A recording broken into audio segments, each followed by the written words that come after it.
South ఇండియాలోనే biggest sorry store మన Varahi silks మన విజయవాడ ఎంజీ రోడ్ లో డిసెంబర్ 4వ తారీఖున ఘన ప్రారంభం.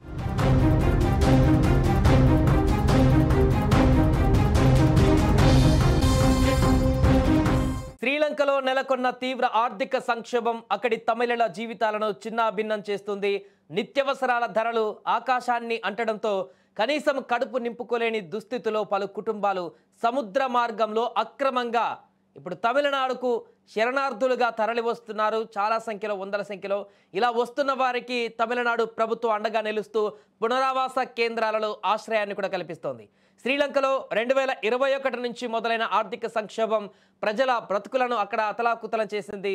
కోడిగుడ్డు ధర 35, లీటర్ పాల ధర 1195 రూపాయలు పలుకుతుంది. అక్కడ కిలో పాల పొడి 1945 రూపాయలకు చేరడంతో సామాన్యులు కొనుగోలు చేయలేని పరిస్థితి అక్కడ నెలకొంది. పసిపిల్లలకు పాలు కూడా పట్టలేని దుస్థితిలో ఉన్న ఆస్తులు అమ్ముకొని మరి అనేక కుటుంబాలు ప్రాణాలను పణంగా పెట్టి తమిళనాడు బాట పడుతున్నాయి. శ్రీలంకలోని తలైమన్నార్ నుంచి రామేశ్వరానికి పడవల ద్వారా రాత్రి వేళల్లో అక్కడికి చాలామంది చేరుకుంటున్నారు.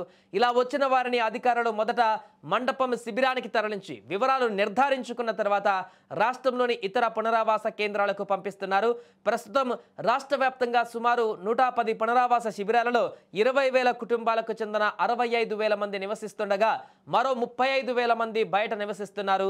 శిబిరాలలోని వారికి ప్రభుత్వం ఉచిత విద్యుత్, నెలవారీ భత్యం, రేషన్ సరుకులు కూడా అందిస్తుంది.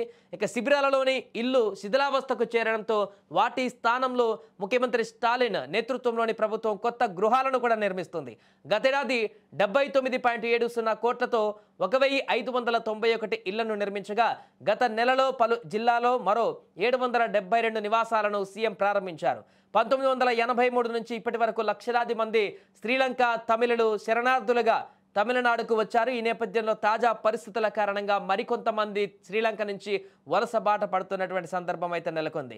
ప్రస్తుతం అక్కడ పరిస్థితులు దీనికి అద్దం పడుతున్నాయి. వందల సంఖ్యలో పడవలలో ప్రాణం పోయినా పర్వాలేదని లెక్క చేయకుండా శ్రీలంక నుంచి పడవలలో బయలుదేరినటువంటి అనేక మంది తమిళులు, శ్రీలంక తమిళులు ఇటు తమిళనాడు వైపున, ఇండియా బార్డర్ వైపున చేరుకుంటున్నారు. ఒక్కొక్కరుగా అటు భారీ ఎత్తున పడవల నుంచి వస్తున్నటువంటి సందర్భంతో అటు తీర ప్రాంతాల్లో ఉన్నటువంటి వారందరూ కూడా అప్రమత్తమయ్యారు.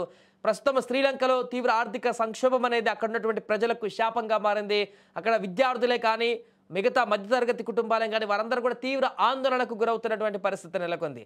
గత కొన్ని సంవత్సరాల నుంచి అక్కడ ఆర్థిక పరిస్థితి తీవ్రంగా దెబ్బతిన్న తర్వాత కోలుకోవడానికి ప్రయత్నించినప్పటికీ కూడా అక్కడ ఎలాంటి రిజల్ట్ కనిపించట్లేదు. దీంతో తమిళనాడు ప్రభుత్వం ఎన్ని రకాల చర్యలు తీసుకున్నా కూడా ప్రజల యొక్క ఆర్థిక పరిస్థితి ఏమాత్రం కూడా సెట్ అయినటువంటి పరిస్థితి కనపడట్లేదు. ఈ నేపథ్యంలోనే అక్కడ బ్రతుకు భారమై ఆకలికి అలమటించి ఏం చేయాలో అర్థం కాక అక్కడి నుంచి నేరుగా భారతదేశ తీరానికి, తమిళనాడు తీరానికి భారీ సంఖ్యలో పడవలన్నీ కూడా ప్రయాణాన్ని కొనసాగిస్తున్నాయి. శ్రీలంక తమిళులు ముఖ్యంగా ఇక్కడికి వచ్చి ఇక్కడే ఏదో ఒక శరణార్థులుగా కూలి పని చేసుకొని, నాలి పని చేసుకొని అయినా అక్కడే బ్రతుకుదామని చెప్పేసి వందల సంఖ్యలో వస్తున్నటువంటి అంశం అయితే ఇప్పుడు చర్చనీయాంశంగా మారింది.